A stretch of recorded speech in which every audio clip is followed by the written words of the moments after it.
The first lie was my boss's idea. The bed was the resort's fault. Mostly, by the time I realized both things were about to become my problem, I was standing in the lobby of a beachfront resort in Hilton Head, with sand still on my shoes, sweat drying under my collar, and my biggest work rival staring at me like she was deciding whether murder would count as a team-building activity. Her name was Brooke Turner. And for the last 2 years, she had been the sharpest, most irritating, most impossible woman in my professional life. My name is Miles Carter.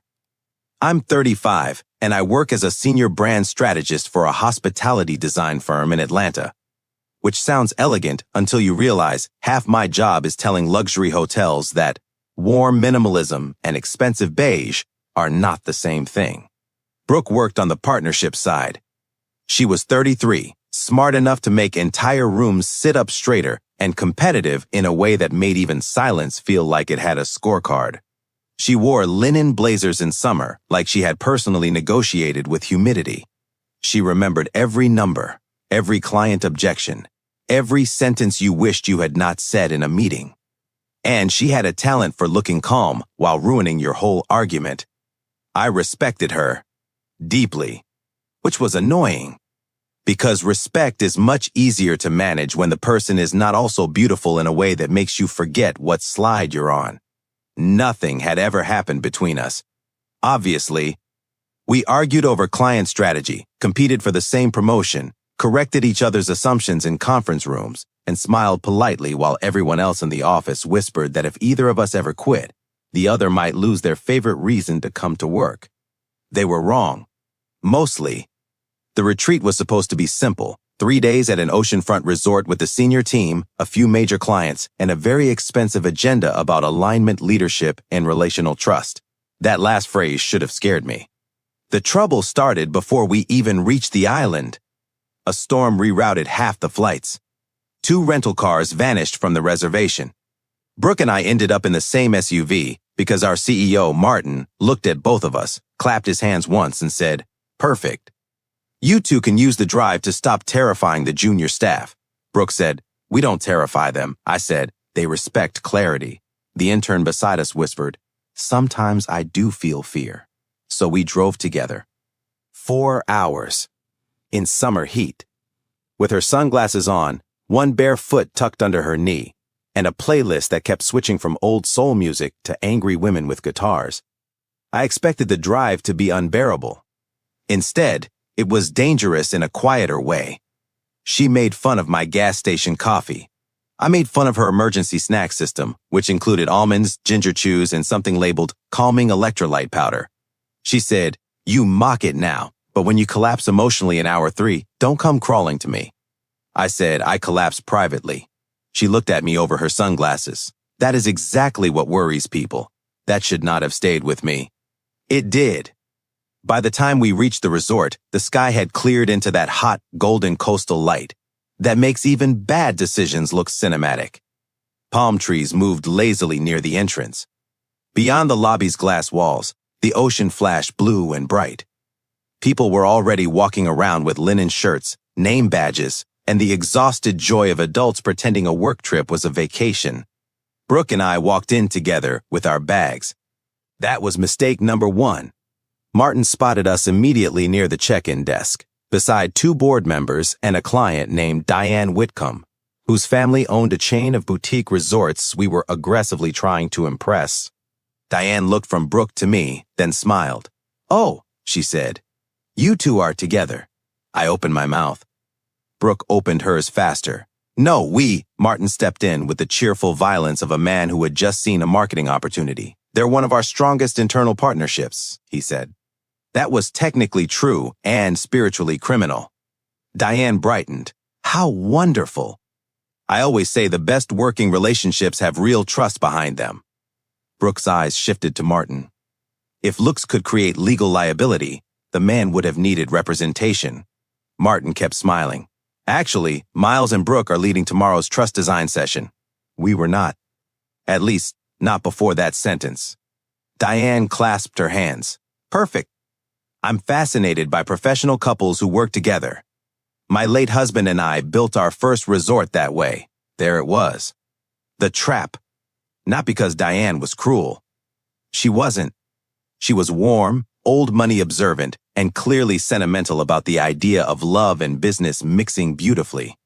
The problem was that her company was deciding whether to hand us a contract big enough to reshape the next year of our firm. And Martin had the look of a man silently screaming, "Do not correct the rich woman." Brooke's smile appeared. Not her real one.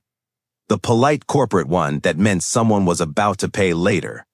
She slid her hand lightly through my arm. I nearly forgot my own last name.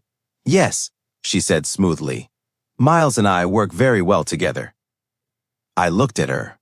She squeezed my arm just hard enough to threaten bone. So I smiled too. "When we're not disagreeing for sport," Diane laughed. "That sounds like marriage," Brooke said. "So I've heard." I swear the air changed around us. It lasted maybe 20 seconds, but it was enough. Diane was delighted. Martin was relieved. Brooke was plotting, and I was suddenly part of a fake relationship with the one woman in the company who could ruin me professionally and emotionally, depending on the lighting. Then the front desk clerk handed us the second problem. "I have the Turner Carter reservation here," she said. Brooke's head turned slowly. I looked at the clerk. "The what?" She smiled. "One ocean view suite. King bed." Silence. The kind that arrives fully dressed. Brooke let go of my arm. Martin made a sound that might have been a cough or a prayer. I said, "There should be 2 rooms." The clerk typed quickly. "I'm so sorry. With the storm rebookings and the retreat block, everything is sold out tonight. We may be able to move you tomorrow, but tonight the suite is the only room left under your combined reservation." Brooke looked at Martin. Martin looked at the ocean like maybe it could take him. Diane, unfortunately, looked delighted. "How romantic," she said. Brooke smiled again, and this time I feared for everyone's safety. "Very," she said. 5 minutes later, we were in the elevator. Alone. The doors closed. Brooke turned to me with perfect calm and said, "If you make one joke, I will push you into the decorative koi pond." "There's a koi pond?" "Miles." "Noted." The elevator hummed upward. Neither of us spoke for a second. Then I said carefully, "For the record, I did not know Martin was going to make us a couple." "For the record," she said, "if this costs me the promotion, I will haunt your LinkedIn." "You think I wanted this?" She looked at me then. Really looked. And for one strange second, the anger dropped just enough for something else to show through. Nerves. Not fear. Brooke Turner did not do fear where anyone could see it. But nerves? Maybe. The elevator doors opened. Our suite was at the end of a quiet hallway facing the water. Brooke unlocked the door, pushed it open, and stopped so suddenly I almost ran into her. The room was beautiful. Of course it was. Floor-to-ceiling windows. Balcony overlooking the beach. White curtains moving in the ocean breeze. One bottle of champagne on ice with a little card that read, "Welcome, Miles A. Brooke." And in the center of the room, framed by soft coastal light, was one enormous king bed covered in white linen. Brooke stared at it. I stared at it. Then she said, "This is how people end up on true crime podcasts." I set my bag down by the door. "Only if one of us starts narrating." She turned to me, eyes sharp. But her mouth betrayed her. Just a little. Almost a smile. Almost. And that was the first moment I realized the retreat was not going to be dangerous because we had to pretend. It was going to be dangerous because part of me already wondered what would happen if Brooke stopped. For the first 10 minutes, we handled the suite like 2 hostage negotiators with carry-ons. Brooke walked straight to the balcony doors, opened them, and let the ocean air rush in like she needed witnesses. I stayed by the dresser because the bed occupied too much of the room emotionally. "There's a chair," I said. Brooke glanced at it. It was one of those elegant coastal chairs designed by someone who believed human spines were optional. "You are not sleeping in that," she said. I didn't say I was. "You were about to become noble and annoying. That is one of my stronger settings, no martyrdom." She turned back from the balcony. "We're adults. We can share a room for one night without turning it into folklore." "Agreed. And the bed?" I looked at the enormous white linen problem. You take it, I said. I'll use the floor. Brooke stared at me. That was martyrdom wearing a different hat. It was practicality. It was dramatic. The floor is fine. Miles, you once complained for 3 days because a hotel pillow lacked conviction. You are not sleeping on tile. I hated that she remembered that. I was under stress.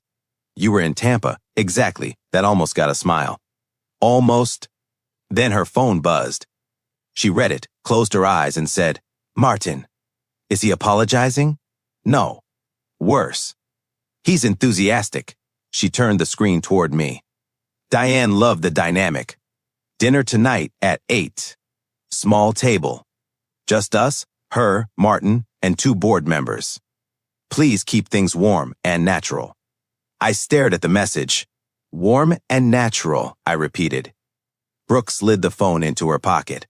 I'm going to feed him to the koi. You found the pond? I asked the bellman on the way up. I should not have laughed. But I did. She looked at me like she wanted to be annoyed and couldn't quite get there. That was dangerous, too. The retreat welcome event started an hour later on the terrace overlooking the beach. The sun was dropping behind the palms.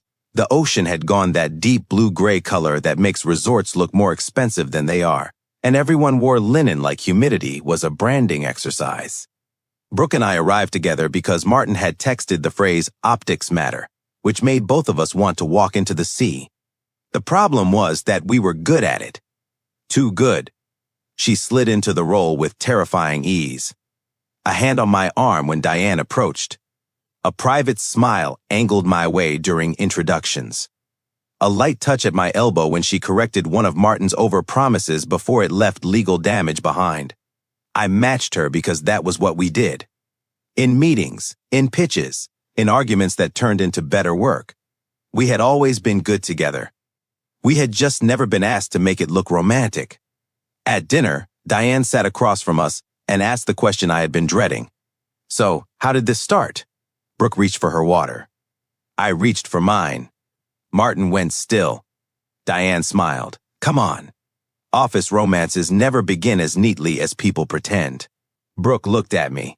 For half a second, I thought she would invent something clean. Instead, she said, he annoyed me first. Diane laughed immediately. I turned to Brooke. That's your opening? It's accurate. It lacks warmth. It has narrative tension. The board member smiled.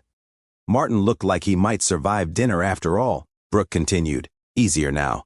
Miles challenged a strategy model I had spent 2 weeks building. It had a flaw, I said. It had a preference. It assumed luxury guests want to be left alone. They do. They want to feel like they could be left alone. Different thing. Brooke pointed at me with her fork. This is what I mean. Diane's eyes lit up. And you like that? Brooke paused. Just long enough. Then she said, eventually.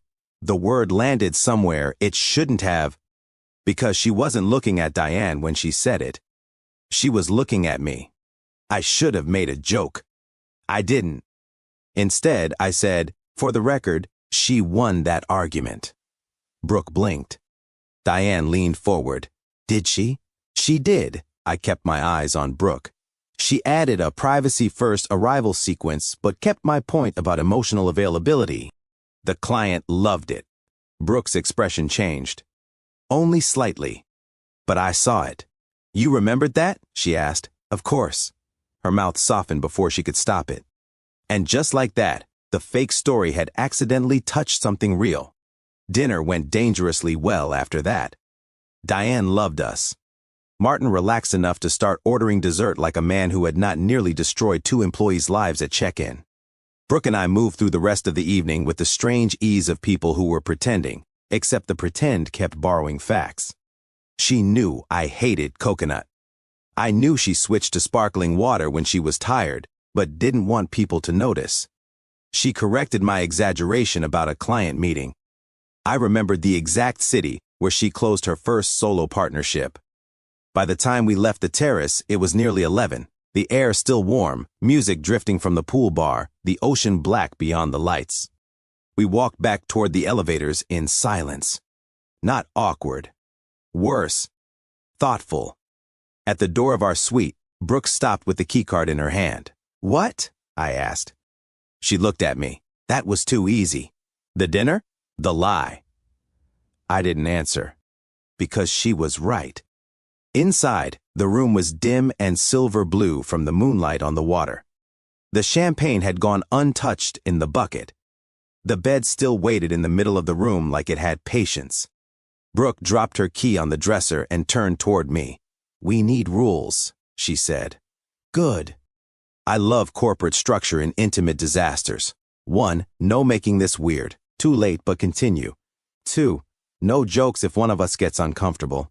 That made me straighten a little. She held my gaze. "I mean it. I know." 3, she hesitated. Brooke Turner hesitated. That alone changed the room. 3, I asked. Her voice came out quieter. "No pretending tonight didn't feel strange." I looked at her. The balcony curtains moved in the ocean breeze. Somewhere outside, people laughed near the pool. Inside, there was only Brooke, me, and all the things we had been calling rivalry because it was safer than naming anything else. "Strange how?" I asked. She gave me the kind of look she usually saved for weak pitch decks. Then she said, "Don't make me be the only honest one in the room, Miles." And for once, I had no clever answer ready. I looked at Brooke and realized the worst part was that I knew exactly what she meant. The dinner had felt strange because it had not felt like acting the whole time. It had started that way, sure. The arm touch, the practiced glances, the softened voices whenever Diane looked too interested. All of that was performance.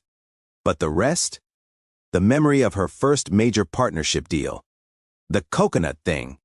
The way she looked at me when I admitted she had been right in front of clients. That was not fake. That was history we had been filing under professional rivalry because neither of us had a safer drawer for it. So I said, "Fine." Brooke folded her arms. "Fine? You want honesty?" "Fine."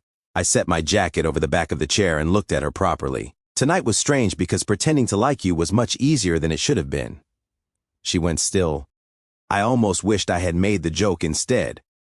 Almost. Then she said, "That sounded painful." It was. Good. I stared at her. She shrugged, but there was no real arrogance in it. "If I'm suffering, you should at least participate." There she was. That helped. A little. I sat on the edge of the ridiculous resort chair, not the bed, because I was still trying to give the room some kind of moral geography. Brooke moved to the balcony instead. The glass door slid open, and humid ocean air rolled in. Moonlight painted the water in broken silver. The beach below was mostly empty now, except for a few scattered guests walking barefoot near the tide line. She stepped outside. I followed after a second. Not too close. Close enough. For a while, neither of us spoke. Then Brooke said, "Do you know why I compete with you so hard? That feels like a dangerous question." "It is." I leaned one elbow on the balcony rail. "Because I'm brilliant and insufferable?" "Half right. Generous." Her mouth almost curved. Then she looked down at the beach and said, "Because when I joined the firm, every room already liked you." That surprised me. "What?" "Not liked you socially. I mean, professionally. You had history. Trust. People knew how to read you. When you disagreed, they assumed there was a reason." She glanced at me. "When I disagreed, they assumed I was being difficult until I proved otherwise." I didn't answer quickly. Because I could see it once she said it. Not because I had wanted it that way. Because I had benefited from it anyway. Brooke continued, quieter now. "So, yes, I came in sharp. I stayed sharp. I made sure nobody could dismiss me as decorative, emotional, or lucky." "Brooke, no, I know you didn't create that." She looked at me. "But you were the person standing in the spot I wanted. So competing with you gave everyone a reason to take me seriously." The ocean hissed below us. I thought back through 2 years of meetings. Every argument. Every correction. Every time she pushed too hard and I pushed back. I had called it friction. Maybe for her, it had been survival. "I didn't know," I said. "I know. I should have." That made her look at me. Her expression softened, but only slightly, because Brooke did not hand out softness without making sure it had earned a badge. "Maybe," she said, But I also didn't exactly invite understanding. No, you mostly invited war. It was a very productive war. I smiled. This time, she smiled back. Small. Real. The kind of smile she never gave across conference tables. Then my phone buzzed. A message from Martin. Tomorrow's session at 10. Diane specifically asked for the couple dynamic exercise. Lean into it. I showed Brooke. She stared at the screen. Then she said, I'm going to actually drown him. That feels difficult to expense. I'll call it leadership development. I laughed, but she didn't. Not fully. Because now the lie was no longer just a dinner problem. Tomorrow, in front of clients and the senior team, we were apparently going to become a case study in romantic professional trust. Beautiful. Healthy. Completely survivable. We got ready for bed like two people defusing a bomb with toothbrushes. I changed in the bathroom. She changed while I was gone. When I came out, she was wearing soft shorts and an oversized white retreat t-shirt, hair down around her shoulders, face clean of makeup. I looked away too fast. She noticed. Of course she noticed. Miles. What? That was not subtle. I was respecting privacy. You were respecting panic. Both can be true. She rolled her eyes, but her cheeks had warmed just enough to make me feel less alone in the problem. We built a pillow barrier down the middle of the king bed like two adults who had watched too many sitcoms and learned nothing from them. Then we lay down. On opposite sides. Very awake.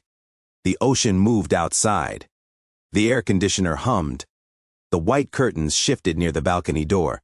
After 5 minutes, Brooke said into the dark, "This is ridiculous. The barrier? The fact that the barrier is somehow making it worse." I laughed quietly. I wasn't going to say it. You never say the useful thing first. That is objectively untrue.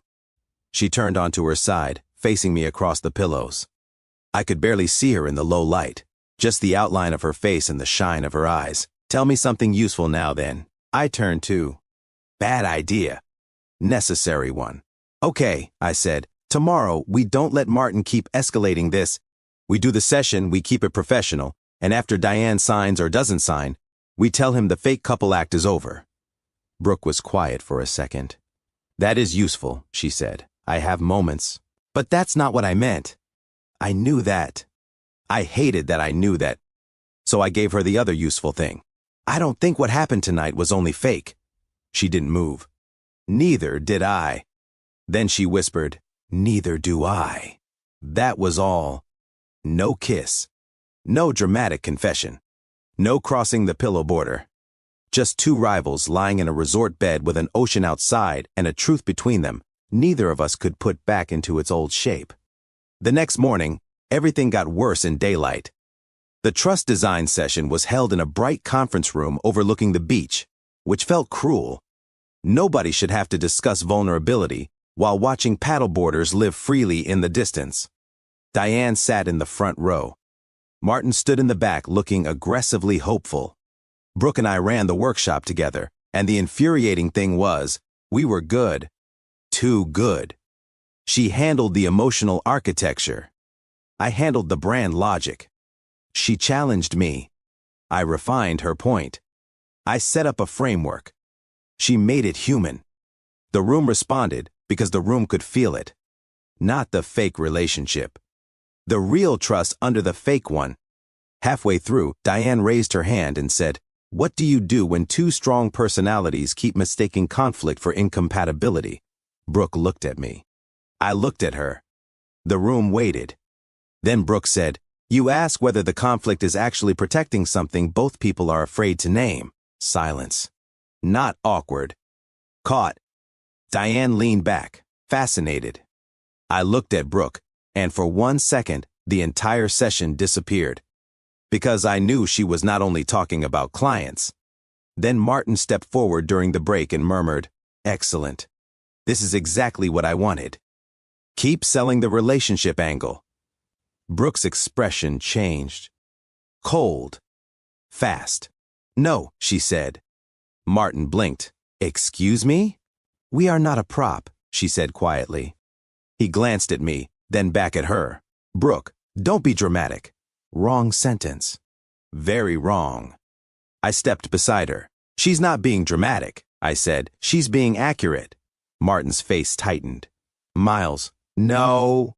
You used a misunderstanding because it served the pitch. We played along because correcting it in front of Diane would have been worse. But you don't get to keep pushing it. Brooke looked at me. Not surprised. Something better. Seen. Behind us, Diane's voice came gently from the doorway. Well, she said, now this is the first fully honest thing I've heard all morning. And just like that, every carefully managed lie in the retreat walked into the room with us. Diane's sentence landed harder than anything Martin had said all morning. For a second, nobody moved. The conference room was half empty for the break, but not empty enough. A few senior team members were near the coffee station.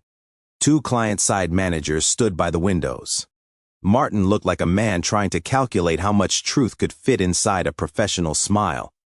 Diane stepped fully into the room, her expression calm but sharper now. I was beginning to wonder, she said, where the performance ended. Brooke's shoulders went still beside me. I knew that stillness.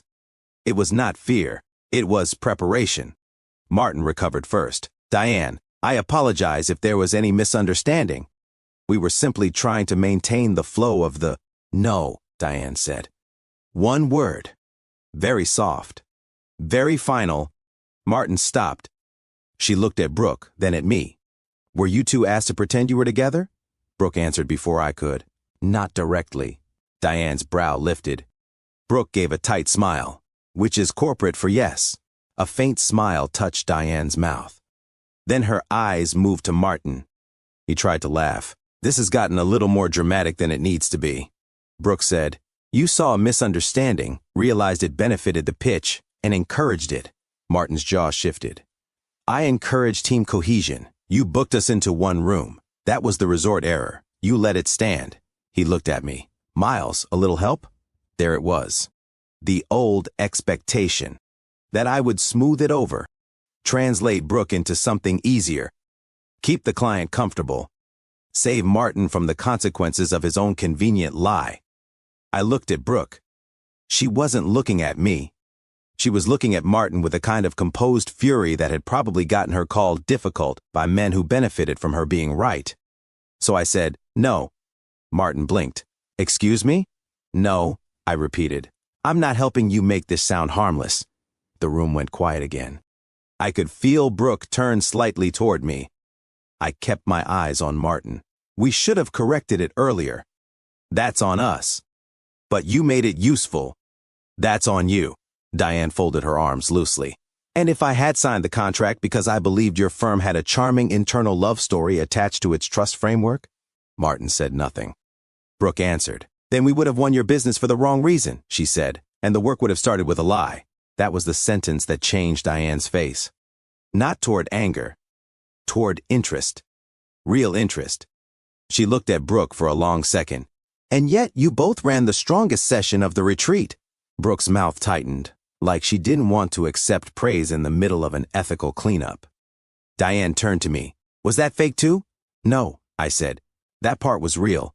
My voice came out quieter than I expected. Brooke looked at me then. I didn't take it back. Diane noticed, because of course she did. Women like Diane didn't build companies by missing what people tried to hide in plain sight. She gave one small nod. Good? Then here's what we're going to do. Martin, you and I will have a private conversation after lunch about professional boundaries and why I dislike being emotionally packaged.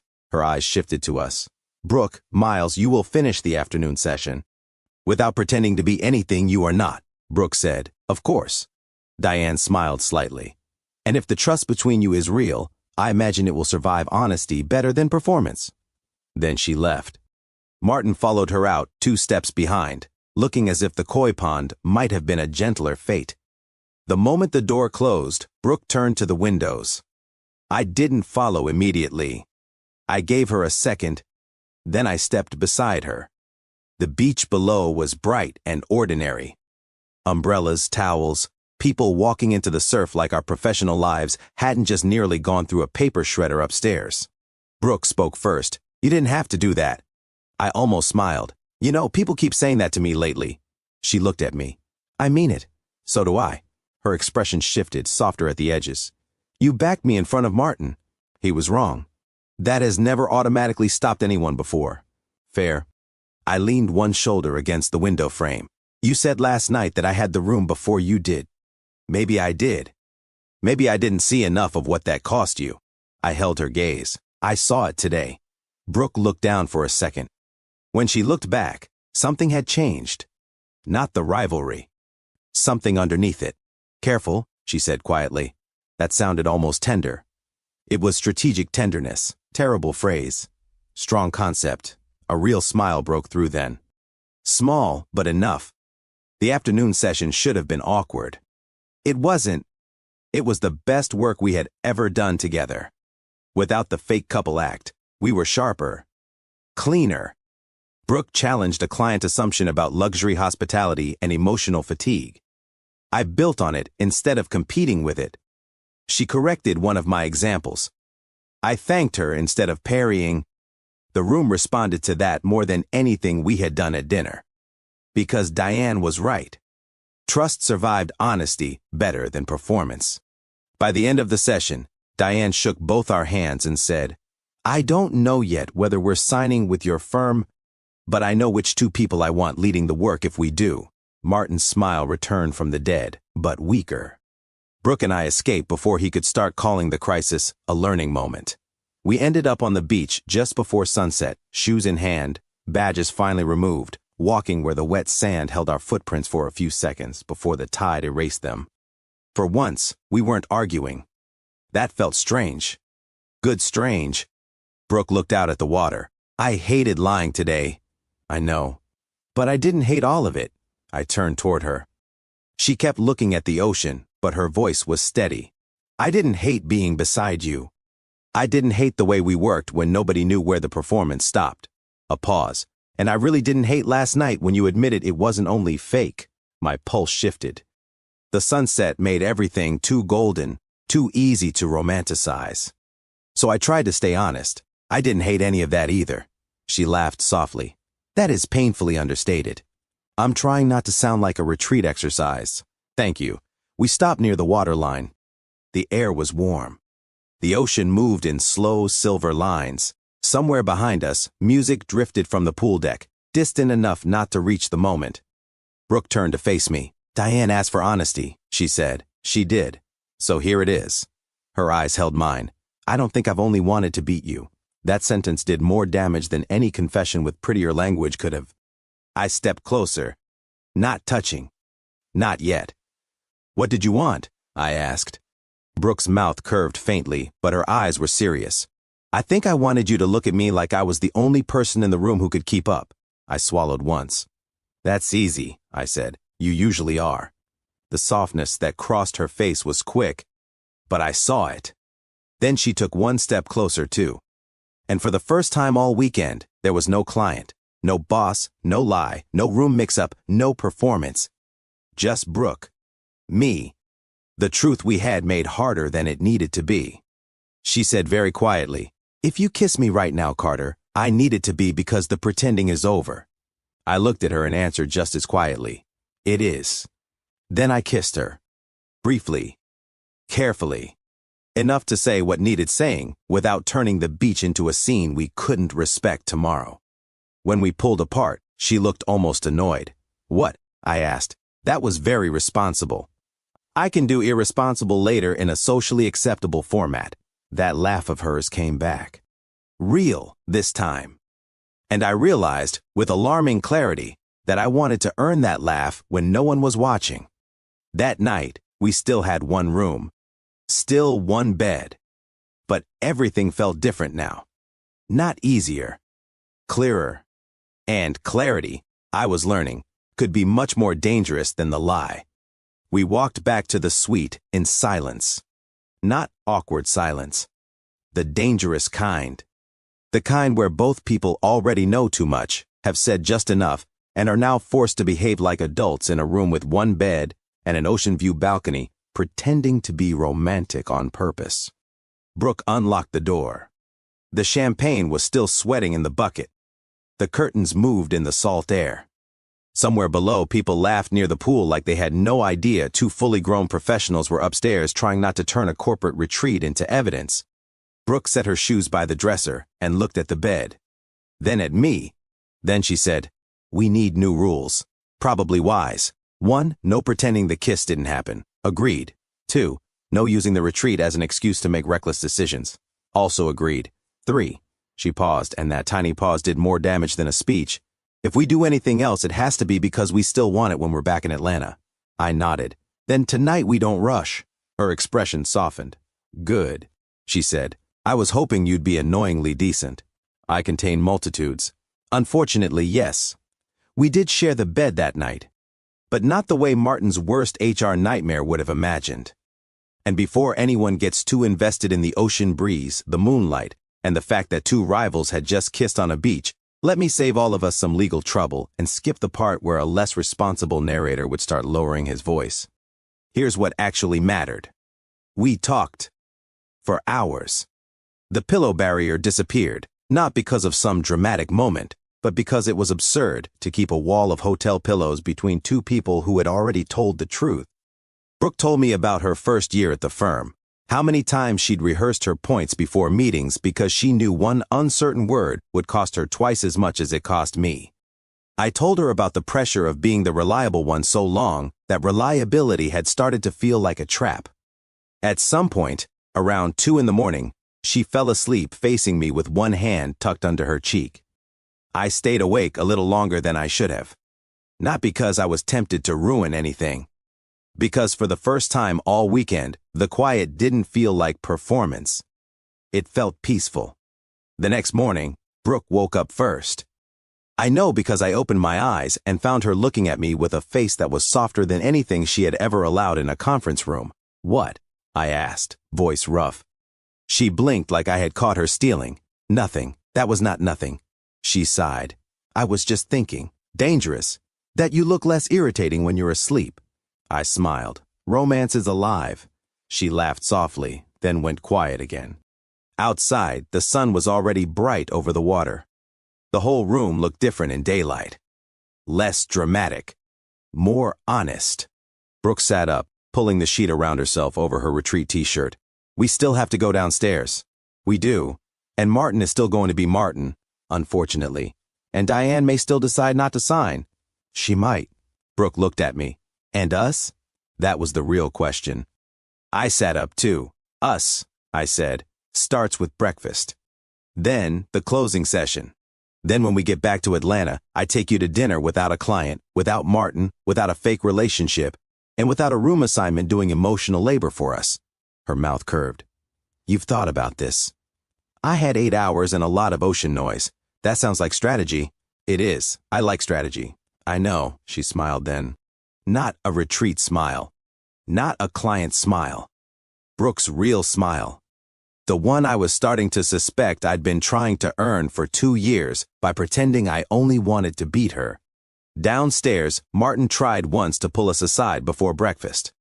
Brooke looked at him and said, "No, just that one word."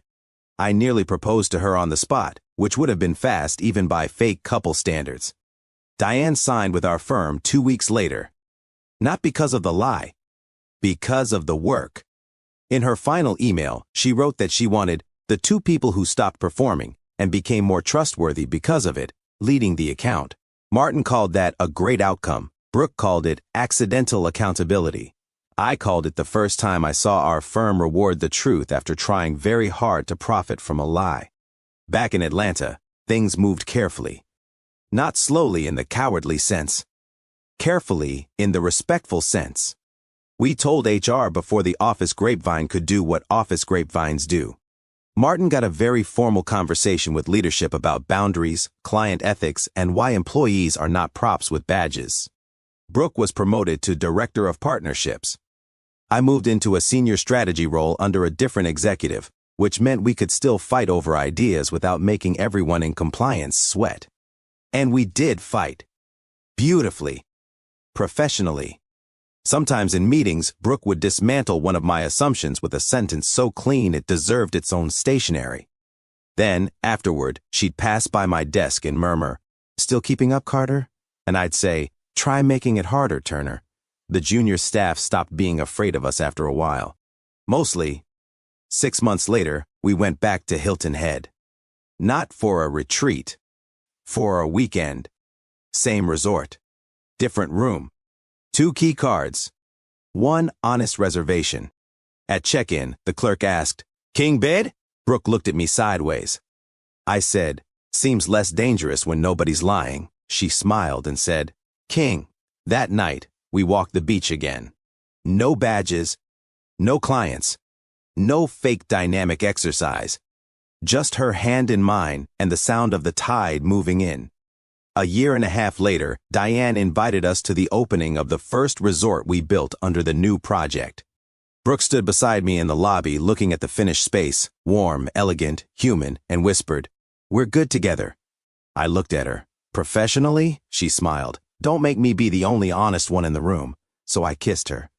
Briefly, responsibly. Mostly because Diane was watching and looked far too pleased with herself. 2 years after the retreat, I asked Brooke to marry me on a quiet stretch of beach just after sunrise. No team-building exercises, no champagne bucket, no Martin. Just the 2 of us, the tide, and the woman who had once been my rival looking at me like she already knew my answer before I finished asking. She said yes. Then immediately said, "For the record, I still think you overused the phrase emotional architecture." I told her I could live with that. And I meant it. Because in the end, the strangest part was not that we had to pretend we were together. It was how little pretending it took. What would you have done if your work rival and you had to pretend you were together at a beach retreat, and then the fake relationship started feeling more honest than the rivalry ever did? And have you ever had someone you competed with become the person who understood you best? Tell me your story in the comments. If you liked this one, leave a like, subscribe, and I'll see you in the next video.